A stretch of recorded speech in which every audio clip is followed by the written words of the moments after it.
What time did they get out last night? It was late. It wasn't like ridiculously late, but I think it was like 9 or 10. That's ridiculously late. No. That's just kind of par for course at this point in the session. No, you understand. That's ridiculously late. 10 o'clock, we've been sleeping for a while. During nut cutting time, you got to go long. Whoa. That phrase doesn't mean what people think it means, by the way. Can you tell me the origin? Yeah, the actual origin of it refers to what animals do hoarding nuts before winter. So it's like you got to get out and get yours before the other animals get theirs. But I understand that it's come to mean something else, or a lot of people think they know what it means. It just means get out and get yours, basically. Loretta on line one. All right, let's talk about the... See, I bring all sorts of trivial knowledge to the table, Paul. Let's talk about what's going on at the state legislature yesterday. And as far as criminal justice legislation is concerned, where are there anything left alive there? Because it's changing so fast. Yeah, we've got several bills that are still alive where conference reports have been filed. So parole reform is still alive. That's something that obviously has been discussed in the state for the last few years. Had a bill last year, make it all the way to the governor, had some concerns, ended up with a veto. Came back. The bill this year addresses all of those concerns and then some. All right, tell me about it a little bit. Exactly what would it do if the governor has it on his desk and signed? Sure. So essentially, most of our surrounding states have more parole eligibility than Mississippi does. Yeah. And the end result of Mississippi having pretty archaic parole laws is that we have the second highest rate of incarceration in the country, which means that we have the overcrowding problems we've seen. Obviously, there's been violence as an outflow of that. We've got a Department of Justice investigation. We've also spent over $3 billion on corrections in the last 10 years, and candidly, if the Department of Justice has its way, we'll have to spend a heck of a lot more. And so part of what we're saying is we need to modernize consistent with what's going on in other states, other conservative states that candidly have done it well, Texas as an example. And so if you think back, Paul, in 2014, the Mississippi legislature passed what was House Bill 585. It was the big omnibus criminal justice reform. Yeah. And in that bill that passed overwhelmingly in both chambers, I think 51 votes in the Senate, they said we wanted an early release standard of 25% eligibility, 25% of time served eligibility for nonviolent offenses, and 50% time served eligibility for violent offenses. The law was written in a way where there was a glitch of sorts so that you can get out for early release. Like you can get administrative release at those percentages, but you don't necessarily get parole eligibility at those percentages. And so part of what we were trying to do last year was to say, you've already recognized this is the standard. Apply it not only for early release that happens through MDOC, but apply it for the parole process as well, which candidly, if you're a citizen listening and are more worried about public safety, the parole process actually offers more safeguards than administrative release does. And so where we are this year is that we've finagled some of the numbers because of some of the concerns that have been expressed by prosecutors, by the governor. And I think we're in a pretty good place. Essentially, it recognizes the 25% for nonviolent, the 50% for most violent. For any violent offense that is armed, the current iteration of the bill says you can't even become parole eligible until 60% of time served. Do you have any idea, has anybody run numbers on how what percentage of inmates this would affect? Well, I mean, translate that into sure. numbers. So, I mean, it's about 2,000 inmates that would become parole eligible as a result of just the armed offenses language, and true also for the nonviolent offenders and the quote unquote violent offenders that don't have any arms when they're or weapons when they're committing their crime. So, I mean, we're talking about several thousand people that become parole eligible. One of the key things to understand, though, is like parole eligibility does not mean automatic release, right? You got to go through the whole thing. It allows the parole board to consider a multitude of factors, including the original crime, the original sentence, how they behaved while they were in prison. The importance of that, there are a few things. I mean, one, we're putting people in prison for more things in Mississippi for longer periods of time with less opportunity to sort of rehabilitate yourself and get out. And if we're going to address sort of the crisis that we've got in our prison system, we're going to have to make some changes to our laws.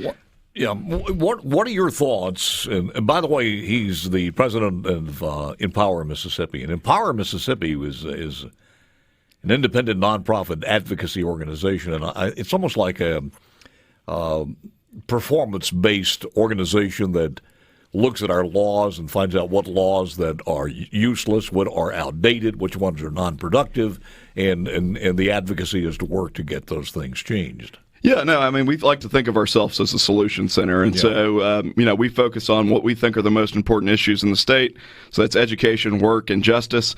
We think they dovetail nicely together. If you get a good education, you're probably going to get a good job. If you get a good job, you're probably not going to end up in trouble. Yeah. So, but no, look, I mean, there's a tremendous opportunity for the state to stop the Department of Justice from a federal takeover. I think the risk is that if we do nothing, inaction is not a strategy. If what we're waiting on is for the Department of Justice to bring the hammer down, I would say that would be political malpractice. Don't we also have another one as far as mental health is concerned? There are a couple out there, not only the correction system. Yeah, so I mean, I think for a long time there's been this conversation of how many people that are in the prison system are really struggling with mental health issues. I mean, I would add to that you've got a large bulk of people in the prison system that struggle with drug addiction problems. And what we know is that, there's science and data that shows that prison is probably not the best place for most of those people if the goal is ultimately to get them to be a productive citizen. My question was going to be, what do you guys think about medical marijuana when after it's here for a while? Is that going to help or hurt the overall drug situation as relates to criminal justice? Yeah, I'll be honest in saying that's not an issue that we focused on. Yeah. Obviously it's a contentious debate that's been going on in the state. Where I am personally is, I believe that adults have the ability to make decisions for themselves. I think we need to encourage a society where adults make decisions for themselves, but also that they are accountable for those decisions. And so I'm not necessarily opposed to medical marijuana.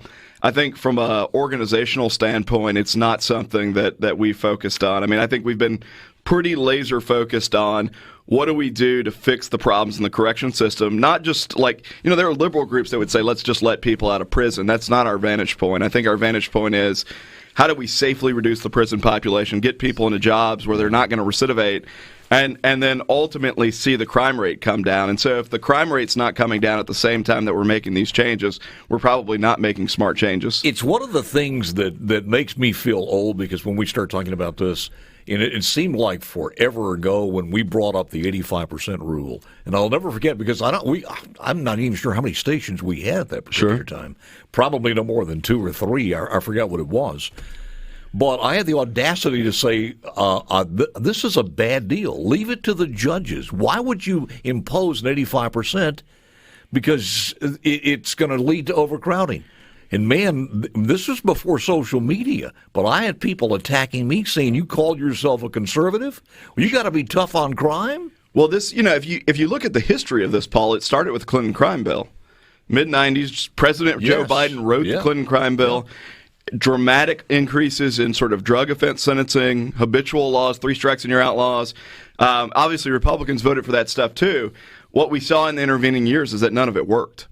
So states followed suit. We had this massive explosion in the number of people that are in prison. It simply didn't work, and there's plenty of evidence now to know that. Yeah. And to the credit of President Trump and the credit of conservative states, in the early 2000s, conservative states started to figure out, 1, this is extremely costly, and 2, it's really not helping anybody. I'm a little disappointed in some of our legislators, because I keep getting feedback, and I've invited guests on, guests like Supreme Court Justice Randolph and others because he's been on here working on it. But again, I ask people, why aren't we putting more money and more attention, whether it's Empower Mississippi and everything else, in the drug courts? Because the drug courts are an integral part. Commissioner Kane came on the other day and said, God, these things are needed badly. But it seems like as far as money and attention and everything else, they become a stepchild. Yeah, no, I think they're effective. And by the way, I think Commissioner Kane's doing very good things administratively. There are some defects in the law that can only be fixed by the legislature and the governor. Yep. And so it's not an either or, it's a both-and situation. Money is one of those things. Yeah. I'll ask you what you think of the initiative process, even if you have to take off your President of Empower hat and give me some, because I think there's a possibility could be a bridging civil rights